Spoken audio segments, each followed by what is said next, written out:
guys, welcome back to my channel. I hope all we are doing good.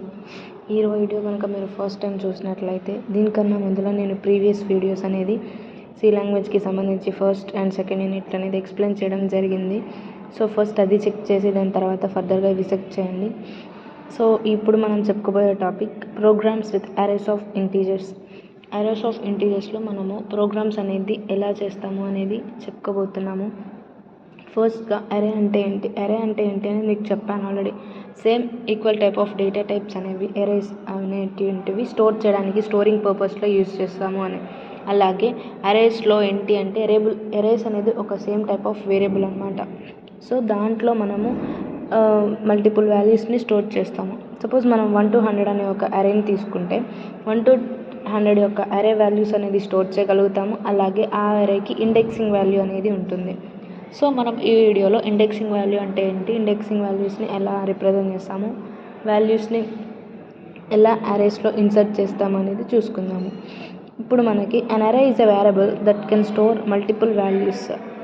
For example, if you want to store 100 integers we can create an అరే for it. మనము 100 variables అనేది store చేసుకుంటే దాంట్లో మనం అరేని create చేసుకోవచ్చు. తర్వాత అరేని ఎలా declare చేస్తాము, ఏదైనా ఒక డేటా టైప్ తీసుకొని అరే సైజ్ ఎంత ఉంది, లైక్ అరే అనేది i = 100 తీసుకుంటే మనకి 100 ఇంటీజర్స్ అంటే 0 to 99 ఇంటీజర్స్ అనేవి స్టోర్ చేయాలి. అప్పుడు దాని యొక్క అరే సైజ్ ఎంత 100 కదా. సో అరే సైజు, దాని యొక్క array name, integer type, data type or character అనేది. సో ఇట్లా మనము అరేస్ని ఇలా డిక్లేర్ చేస్తామన్నమాట. ఎగ్జాంపుల్ ఫ్లోట్ మార్క్స్ ఆఫ్ 5 తీసుకున్నాము. ఇక్కడ మనము ఒక అరేని డిక్లేర్ చేస్తాము ఫ్లోటింగ్ పాయింట్ తీసుకొని. సో దాని యొక్క సైజ్ ఎంత అయింది, ఇక్కడ 5 అయింది అరే యొక్క సైజు. దాని యొక్క అరే సైజు 5 అంటే దాని యొక్క అర్థం ఏంటంటే 5 ఫ్లోటింగ్ పాయింట్ వాల్యూస్ని హోల్డ్ చేస్తుంది, లైక్ స్టోర్ చేస్తుంది అనమాట.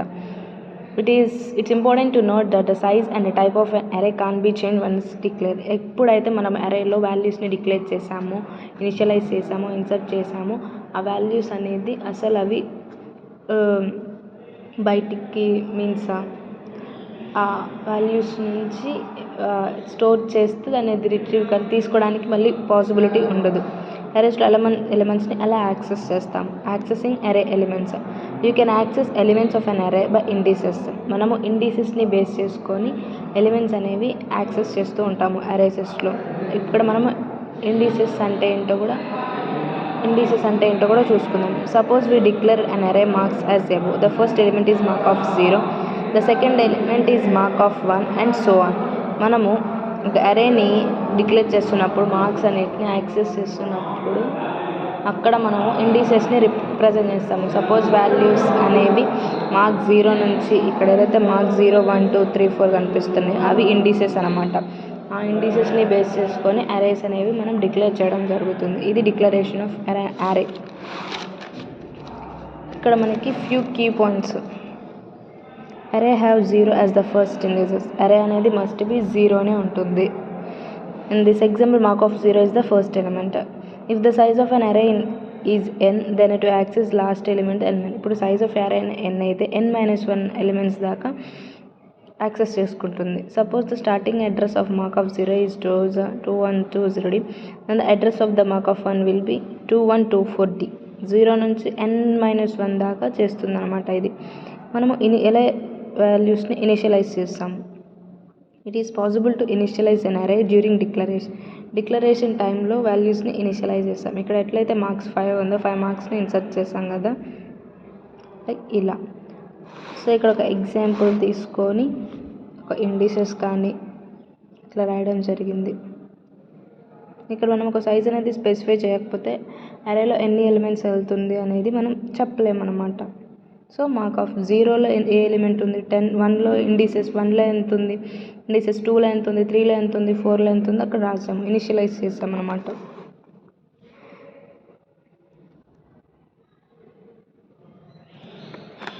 సో అరేస్లో ఒక్కసారి మనము వాల్యూస్ అసైన్ చేస్తే మళ్ళీ చేయడానికి అది తీయడానికి కుదరదు అనమాట.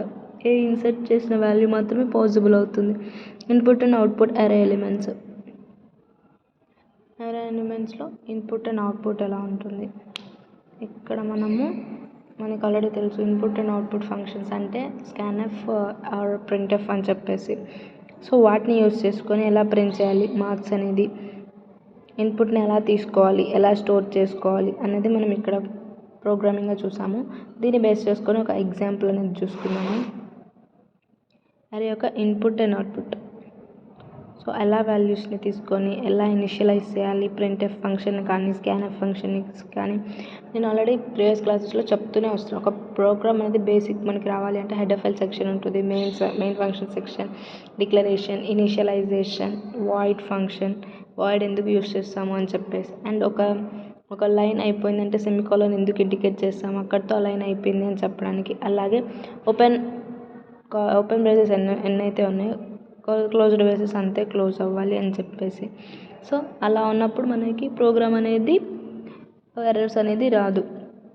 సో దీనికి మనకి ఒక అవుట్పుట్ అనమాట.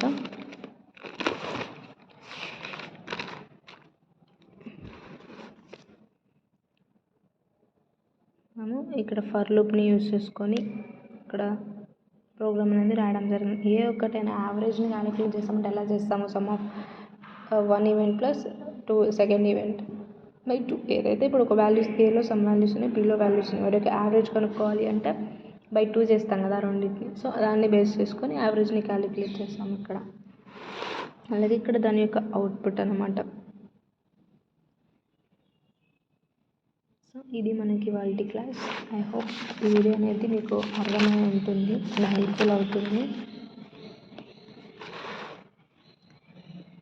సో కొంచెం డిస్టర్బెన్స్ అనేది ఉన్నది వీడియోలో. సో ప్లీజ్ ఈ యొక్క వీడియోకి అడ్జస్ట్ అవ్వండి.